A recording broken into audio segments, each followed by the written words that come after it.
Bon, je voulais bien faire une vidéo sur un sujet qui nous intéresse tous.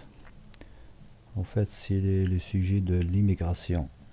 Ça veut dire les gens qui partent de leur pays d'origine vers un pays connu ou inconnu. En général, les Algériens partent soit vers l'Amérique du Nord, soit vers l'Europe, en particulier la France. Donc j'ai intitulé la vidéo Immigrer d'un jour, immigrer toujours. Vous allez comprendre l'explication de ce titre à la fin de la vidéo. Donc je dis que l'immigré en fait, l'immigré avec un E accent à la fin, ce n'est pas avec un I. Donc c'est l'immigré, c'est celui qui part de son pays. Et quand il arrive à l'autre pays, donc il s'appelle immigré avec un I. Donc cet immigré découvre l'idée de partir, de quitter famille, patrie, amis, enfin tout quitter. Il découvre cette mauvaise idée. J'ai dit mauvaise parce que l'exil n'est pas le paradis, tout le monde le sait. Je fais référence ici à ceux qui ont fait le choix en fait. Ceux qui ont fait le choix de partir et non pas ceux qui ont été obligés de le faire. Les gens qui craignaient pour leur vie, donc ce qu'on appelle les gens qui font l'asile et tout ça. Je viens aux motivations, maintenant aux motivations qui poussent ce malheureux immigré à quitter les siens. En général, il s'agit d'une fausse image véhiculée par la société d'origine, genre l'immigré riche, l'immigré heureux, le mythe de la balle bagnole, donc ce qu'on appelle l'apparat, donc la façade. Qu'en est-il de l'immigré lui-même? Qu'est-ce qu'il raconte pendant ses vacances au bled? La réponse, rien. Il ne dit pas par exemple que la voiture flambant neuf est achetée grâce à un crédit bancaire, c'est-à-dire grâce à la banque, car il n'en a pas les moyens, donc il n'est pas riche. Il ne dit pas non plus qu'il prive sa famille de la bonne nourriture pour mettre un peu de sous de côté, afin qu'il puisse frémir devant la famille au bled. Il faut le dire, certaines familles, c'est-à-dire immigrées, n'ont même pas les moyens pour se nourrir suffisamment. Ces familles s'approchent souvent des services sociaux pour prendre leur colis alimentaire. Il y a une petite remarque ici, c'est la catastrophe et celle des Chibani. C'est-à-dire je veux parler un peu des Chibani, parce que c'est un cas particulier. Donc ces Chibani, ce sont ces vieux qui sont à l'étranger en fait, mais qui ont laissé leur famille au bled, donc ils vivent tout seuls. Donc هادي شيباني تصيبو مسكين يتريني هكذا في لي جاردان يدور هكذا toute la journée. Tu le trouves aussi au supermarché. فهمت يشري لك une baguette ou un paquet de lait هكذا. Après il rentre dans son trou comme un lézard. يسكنوا في des chambres de bonne مساكن des taudis des studios insalubres. On dirait ضب داخل في الجحر تاعو. Après je viens maintenant passer à un autre chapitre, c'est socialement parlant, comment ils vivent ces gens-là. Eh ben on peut dire que c'est la perte totale des immigrés en Europe dans leur globalité. Bon, pas leur globalité, mais d'une manière générale, socialement parlant, ils vivent dans une situation qui n'est pas enviable. Pourquoi? Parce que le père de famille, quand il est en Algérie, dans son pays d'origine, il a ce fameux statut de patriarche. C'est lui qui commande. Il occupe le sommet de la pyramide.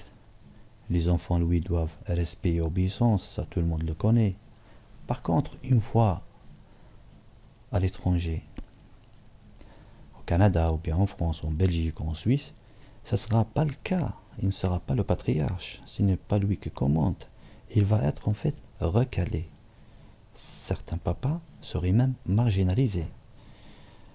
Dans certains cas aussi, sa propre femme se rebelle contre lui. Pourquoi? Eh bien, C'est tout à fait simple, à cause de ce que les autres femmes, les anciennes émigrées, vont lui dire. Ne te laisse pas faire, ici vous êtes égaux, vous avez le même droit, vous pouvez avoir gratuitement un avocat, s'il vous tape, s'il vous je ne sais pas quoi, ben ne te laisse pas faire comme j'ai dit, et tout le reste de la propagande. Le pire, en fait, c'est le cas des enfants. Ces enfants influés par la société qui ne respecte pas les aînés, les personnes âgées, ces enfants se rebellent aussi contre leur père, qui se voit marginalisé, ce qui dans certains cas, et c'est prouvé, peut provoquer chez lui la maladie mentale. Il suffit seulement de se rapprocher des hôpitaux psychiatriques en Europe ou bien en Amérique du Nord, et surtout en Europe, parce que l'immigration en Amérique du Nord c'est un peu nouvelle, elle est récente. Il faut se rapprocher des services sociaux, de ces services psychiatriques, de ces hôpitaux psychiatriques pour voir ces victimes de l'acculturation et de ces dégâts. L'acculturation, en fait, c'est quelqu'un qui va, c'est-à-dire il quitte son pays, une culture propre à lui, qui va dans un autre pays, là où il y a un choc culturel, presque un choc culturel, c'est-à-dire acculturation, il perd sa culture d'origine, il se trouve confronté à une nouvelle culture avec tous ces dégâts, hein. C'est-à-dire il y a aussi le racisme, tout ça. Donc son cerveau travaille souvent, ça, l'immigré en général. C'est pour ça il sera un peu fragile. Il sera aussi, parfois, comme j'ai dit, victime de maladies mentales. Et c'est prouvé aussi. Donc il y a le cas aussi des jeunes couples. Quand on peut voir par exemple, où l'on peut voir en fait la femme qui ne supporte pas de rester à la maison, toute seule. On le comprend, si l'homme travaille la femme toute la journée, H24, 7 sur 7, 12 mois sur 12 mois, eh ben je vois que c'est pénible. Donc cette femme ne supporte pas de rester toute seule. Et puis elle va demander de sortir travailler, donc aller au travail, de travailler comme les autres.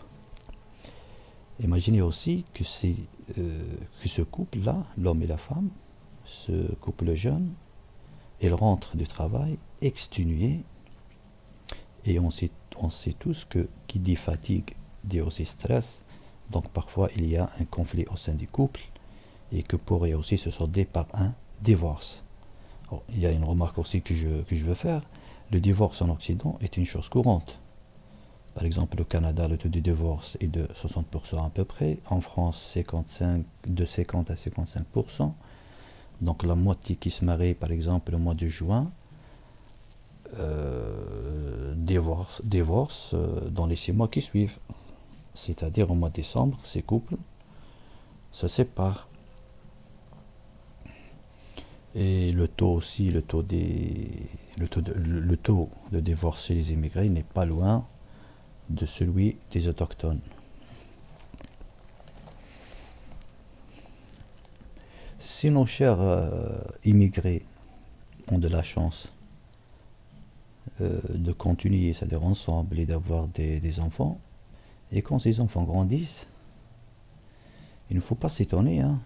Il ne faut pas s'étonner si demain ta propre fille rentre à la maison avec un Haïtien ou un Dominicain si vous êtes au Canada, ou bien un Martiniquais si vous êtes en France, et elle va vous présenter son petit copain. Et peut-être aussi elle va demander de se marier avec lui, même s'il n'est pas musulman. Tu n'auras pas le choix d'ailleurs. Ou peut-être aussi elle va, c'est-à-dire dans le meilleur cas, elle va vous présenter un beurre, peut-être un voyou qui n'est même pas responsable. Quand j'ai intitulé en fait la vidéo par immigrer toujours, immigrer d'un jour, immigrer toujours, si pour en fait mettre en évidence le mythe dont beaucoup de nos frères continuent à y croire. C'est-à-dire quand ils disent ah moi j'irai pour 2, 3 ou bien 5 ans, je gagne un peu de sous, après je rentre au pays. Hélas, vous serez complètement absorbé par le système.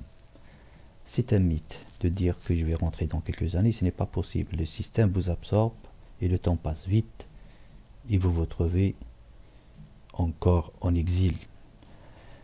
Même après la retraite, si tu as envie de retourner au pays, le problème qui se pose, c'est celui des enfants. Ces enfants ne te suivront pas. Ils y resteront. C'est leur pays de naissance. C'est là où ils sont grandis. Encore, la mère des enfants, la mère de tes enfants, naturellement, ne peut pas se séparer de ses enfants. Elle y reste également dans ce pays étranger. Ben, je crois que j'ai parlé presque c'est-à-dire d'une manière générale de ce phénomène.